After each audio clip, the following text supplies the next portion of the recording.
Hello guys! Para to sa mga Capricorn. Okay guys? Capricorn, this is for you.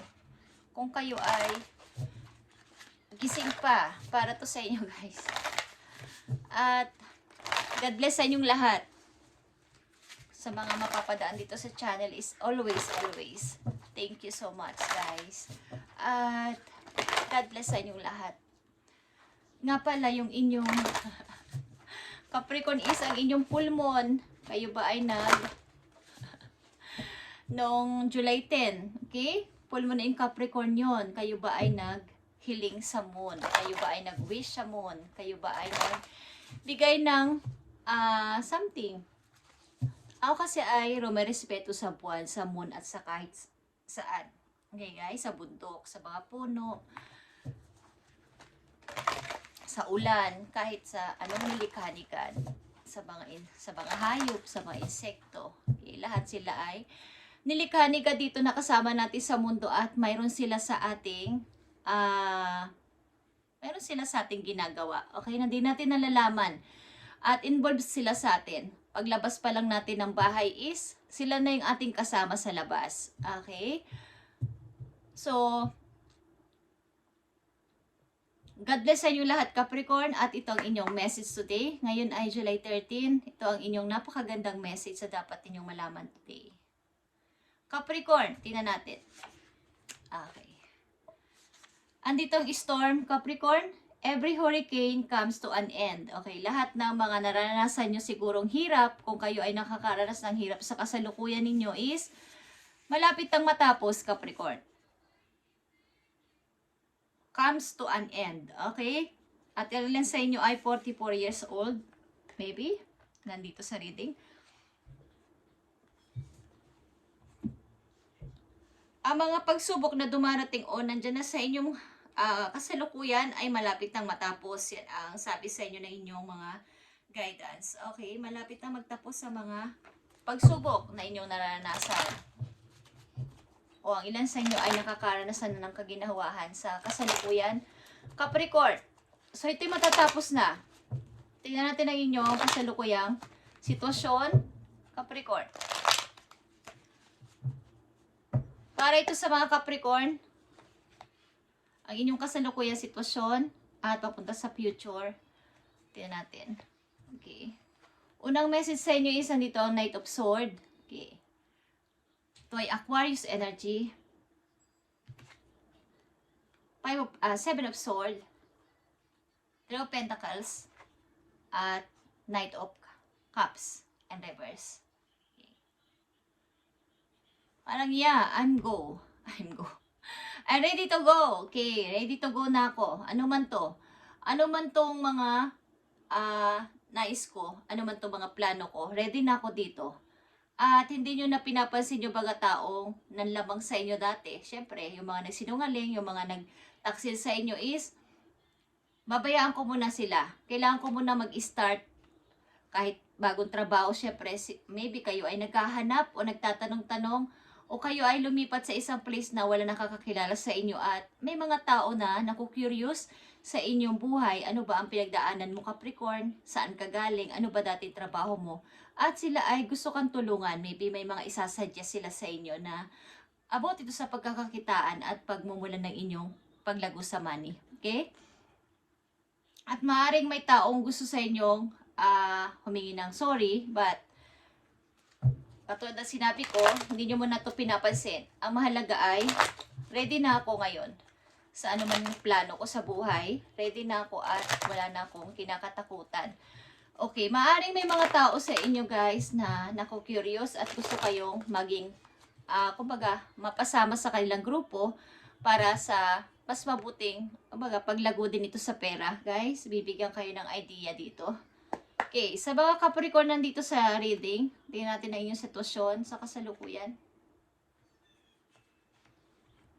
Ang mga pagsubok o naranasan yung hirap sa kasalukuyan ay, kumbaga mga dati pa to at nagpapatuloy sa kasalukuyan ay malapit ang matapos. So wag na kayo mag-worry. Kung kayo ay may ginawa nung July 10, nung full moon in Capricorn yun guys, is mas maganda kung kayo ay nag-wish that time. Okay? So, nandito ang chariot, guys. Okay, ready na ako talaga. Baga ito talaga ay naka-ready na for you, Capricorn, ang bagong opportunity na to. Kumbaga, hinihintay lang ang inyong pasya. Ang inyong pasya sa inyong isip kung tututuhanin nyo o hindi. Kumbaga sa signal, sa stoplight, naka-blue na ito o green. Na, kaya lang naka-stop pa kayo. Nanatili kayo sa red signal. Bagamat naka-go na, andun pa rin kayo at nakatulala. Okay? Sapagkat may pagdadalawang isip. Ito ay pag-change ng inyong maaaring relocation din ito, Capricorn. Okay? Maaaring mga bago talagang idea ay inyong sinusubukan o susubukan na. At nandito yan sa baba na 3 of Pentacles. The world is here, okay? Ilan sa inyo nagbabalak ganito ang gawin, mag-training ng ganito, simulan ng ganito. At ang ilan sa inyo dito ay papasok ulit sa school, magti-training ng kung ano-ano. At ang ilan din sa inyo dito ay magta-travel. Tingnan pupunta sa ibang lugar, para makahanap ng bagong kapalaran sa ibang lugar. Ang ilan sa inyo. Pagbabago ito sa sarili, okay? At may mga tao dito na handa kayong tulungan, guys. Mga mangilan-ngilan lang naman sila. But handa kayong tulungan. Malalakas sa tao ito. May mga, kumbaga, kaya kayo talagang i-help sa ambagay man. Nandito sila para kayo ay tulungan. Maring ito rin ay mga angels nyo sa langit, guys, na nakatutok sa inyong pagbabago. Okay, Capricorn, tingnan natin ang message pa po you. Okay. Nandito ang 8 of Swords and Reverse. Mukhang papakawalan nyo na ang sarili nyo dito sa matagal na pagkaka-stuck na to, guys. At yeah, 9 of Wands and Reverse. Ayaw ko nang makulong dito at ayaw ko nang manatiling takot sa aking sariling, dati ayaw nyo umalis-alis, ayaw nyo mag-try ng ganito, ganyan, is ngayon ay gagawin ko na ang lahat para subukan ko naman kaya sa ibang lugar. Subukan ko naman kaya ganitong gawin ko, baka may mangyari na maganda. Kesa nandito lang ako sa kinalalagyan ko sa ngayon o kinasasadlakan ko sitwasyon, kailangan ko sigurong kumilos na. Okay? Message for Capricorn. Yeah, nakikita nyo ba ang death, guys? Kailangan ko ng kumilos, may magalit man sa akin o ayaw man nila akong payagan, ayaw man nilang akong pakinggan, kailangan kong umalis. Kailangan kong lumisan dito. Pupunta ako dito sa may nakikita nyo ba ang sinag ng araw dito, guys? Maunti man to. Pag nakikita nyo doon, may liwanag doon. May pag-asa sa ibang lugar. Kesa nandito ako. Aalis ako kung ayaw nyo akong payagan. Aalis ako ng palihim. Okay. So, maaaring nakikiramdam din kayo sa paligid sapagkat may mga tao din na involved sa buhay ninyo na maaaring masaktan. Kaya lang, maaaring gusto nyo talaga ng bago. Ang mga tao na to ay sinunod nyo naman dati. At pinakisamahan nyo ang mga taong involved dito sa buhay ninyo. Kaya lang ay sobra-sobra na ang ginagawa sa akin at ginawa sa akin. So, kailangan ko siguro nang mag-relocate at lumipat ng bahay, lumipat ng place para sa bago kong buhay. At ready na ako dito. Mga dapat yung tandaan, Capricorn, o ingatan o malaman. Okay, 9 of Pentacles, guys. The heart signifies great joy when near. Okay, guys. Nakikita nyo ba itong puso na to? Okay, heart ito, na sobrang active. Baga, yung inyong puso, kailangan ay inyo ulit palakasin. Masyado nang dati, parang nangingitim-ngitim na dahil nadidrain na sa sobrang pagod ninyo sa sitwasyon na inyong kinasaglakan. Ito ay patungo sa inyong tagumpay sa money, guys. 9 of Pentacles.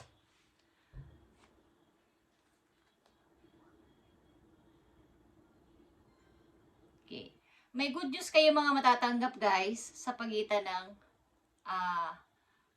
petsa 6. Okay? Petsa 6 talaga. Petsa 8, 11 at 13. Okay? Something mga good news parting sa inyo sa date na 6, 8, 11, or 13. May something good news ito. Page of Pentacles ito. Good news ito.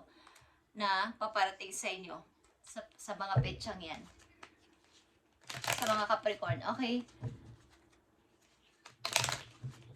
At maaaring involved kayo sa pinanganak ng Year of the Horse. Okay, Scorpio ba to? Yung pinanganak ng Year of the Horse. Okay, may involved na kayo. May mga kabayo dito, guys. Okay? Ito din ay kapayapaan. Okay. Message for you, Capricorn. July 13. Andito ang innocence, guys. Ship. You are encouraged to reconnect with your inner child in order to become more spontaneous and playful, and consider what life has to offer with a greater sense of wonder. Take some time this week to get in touch with the innocence and vulnerability in you. Ibig sabihin nito, kahit ngayong linggo lang o sa inyong mga holidays, Capricorn, ay magkaroon muna kayo ng kapayapaan sa buhay. Limutin muna ang realidad. Kumbaga, paminsan-minsan, sometimes, Capricorn, ay kayo ay magbalik sa pagkabata nyo. Parang mag-comeback sa inyong sarili. Kung lagi kayo nagmamadali minsan, sa araw-araw nyong buhay, sa holiday man lang is mag-date kayo sa sarili ninyo, lumabas kayo, kumain ng masarap, i-date ang sarili. Okay? Kumbaga, hindi pa laging sa ibang tao nakatutok ang inyong intensyon, ang inyong atensyon. Mamisa-misan ay gawan ninyo ng time ang inyong sarili na mag-relax. Maglakad-lakad sa labas kapag holiday, mamasyal, mag-isa. Hindi naman palaging, kung mamamasyal ay laging may kasama. Okay? Paminsan-minsan ay i-date ang sarili at maging tahimik muna paminsan-minsan. Doon lalabas yung mga bagong ideas sa inyong isip kapag kayo ay nagkaroon ng pananahimik muna. Okay? Ito ay ang inyong inner child sa inyong sarili, guys.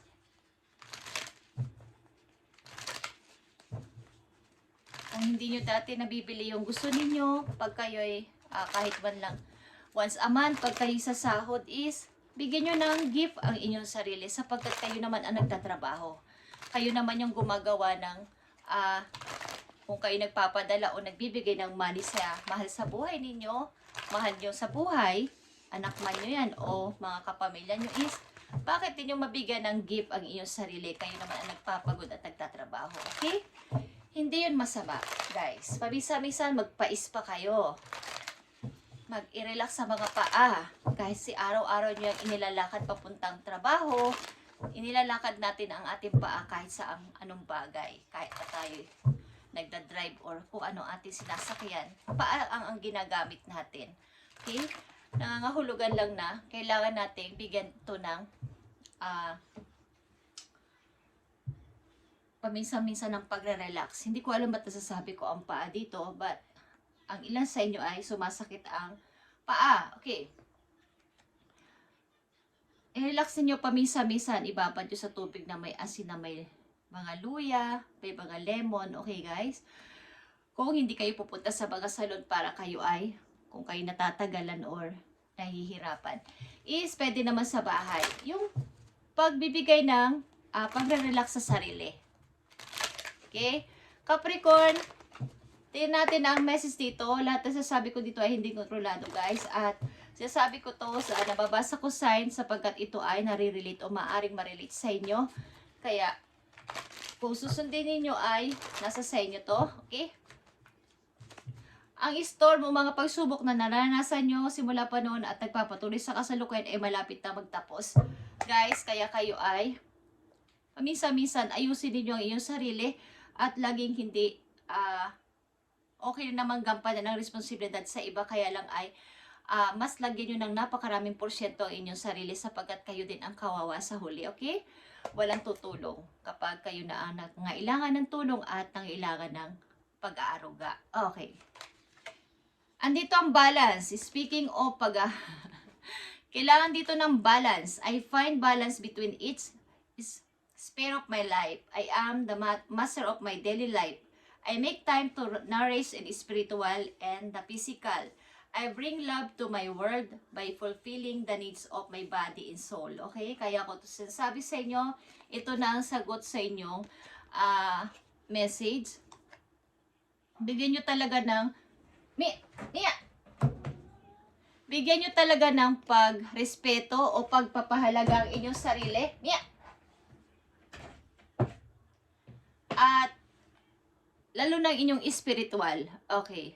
Ito ay balance. About ito sa pagbibigay ng attention sa inyong sarili, guys. Ito ay healing energy. Okay? Ikaw yung master ng inyong daily life. I make time to nourish and spiritual and the physical. Katulad na rin ng inyong physical and sa inyong spiritual is bigyan ninyo ng attention pabisa-misan. Hindi naman kung wala kayong gaanong time, kapag kayo ay wala talagang pasok o holiday ninyo is talagang maglaan kayo ng oras sa inyong sarili, guys. Ang nararamdaman ko dito, ilan sa inyo ay maaring nanghihina, okay? Nagkakaroon ng hindi maayos sa pakaramdam, okay?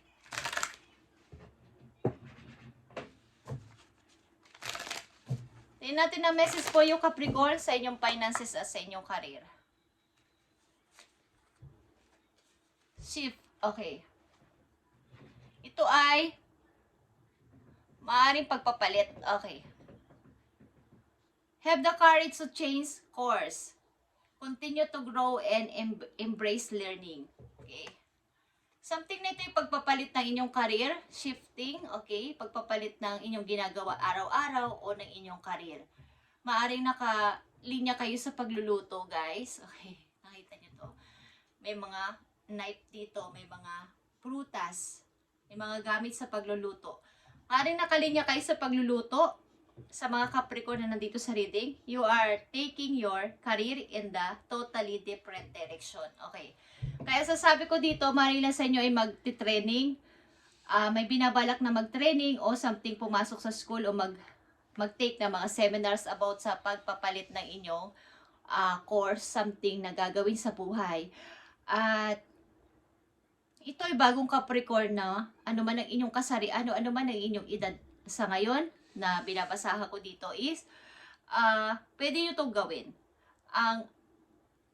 Lalo na itong pagluluto, guys, wala ito sa edad-edad. Bata ka man o nasa middle ka o nasa pagre-retiro ka na, nasa retirado ka na, ang tawag ba doon is pwede nyo itong gawin, ang pagluluto. Okay?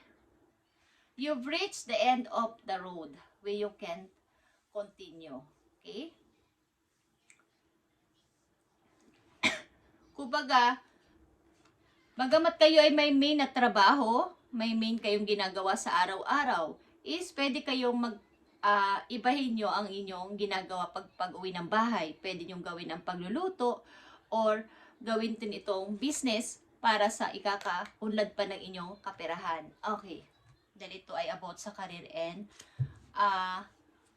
money ninyo. Okay, at nandito din ang mga sangkap sa pagluluto at mga tools.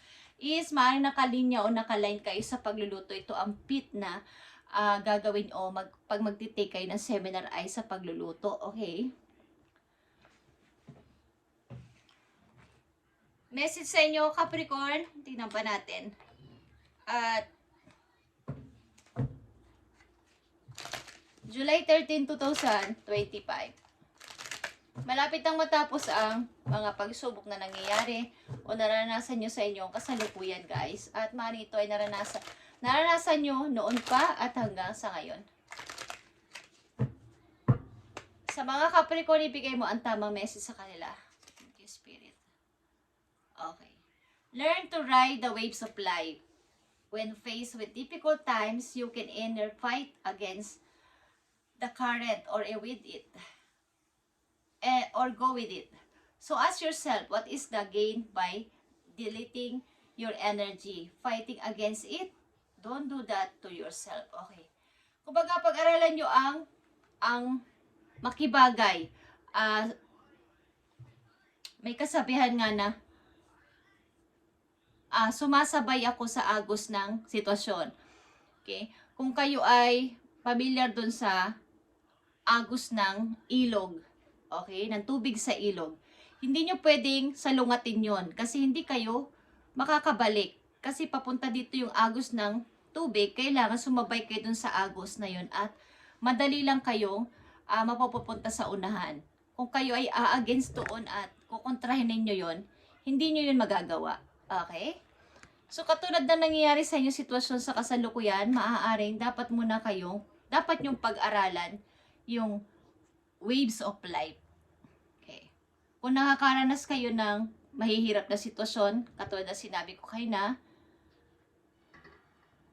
tanungin ninyo ang inyong sarili paminsan-minsan kung dapat ko ba itong gawing big deal o pabayaan ko na lang muna. Makisabay ako sa agos ng sitwasyon. Okay?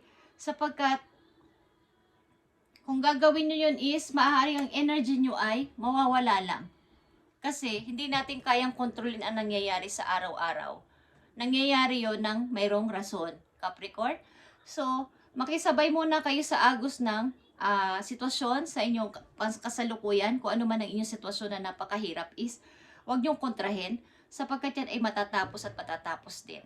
Ang gawin nyo ngayon ay paunladin ang sarili. Kung may mga taong gusto makipag-collab sa inyo at makibigay ng mga idea, is tanggapin ninyo at maaaring may pagbabago magaganap dito, guys. At meron dito mga good news sa papating sa inyo na may kasama, involve ang opportunity, something na paglago sa pera. At wag nyo tong papalagpasin. Okay? Kung gusto ninyo mag-training o something seminar is, why not na hindi nyo subukan? Okay. Nangingialam yung aking pusa sa inyong reading, guys. Okay. Okay. Capricorn, this is your reading at pagpalain kayo ni God sa inyo magagawin na to at inyo itong i-manifest o inyo itong gawin. Okay. Mukhang kayo ay nababagay sa pagluluto. Nakalinya kayo dito. At kailangan ninyong paminsan-minsan ay magkaroon ng panahon sa inyong sarili, hindi lang sa mga lahat ng responsibilidad. Is lagyan nyo ng panahon o bigyan niyo ng panahon na inyong sarili. Okay? Capricorn, thank you and God bless sa inyo lahat, guys. At matupad itong inyong wish na to at pangarap na to. At wala itong edad-edad, kung ano man ang edad nyo o kasarian nyo sa buhay, pwede pa kayo magsimula at gawin ito at matapos ang inyong pangarap na naudlot. Thank you, Capricorn, and God bless.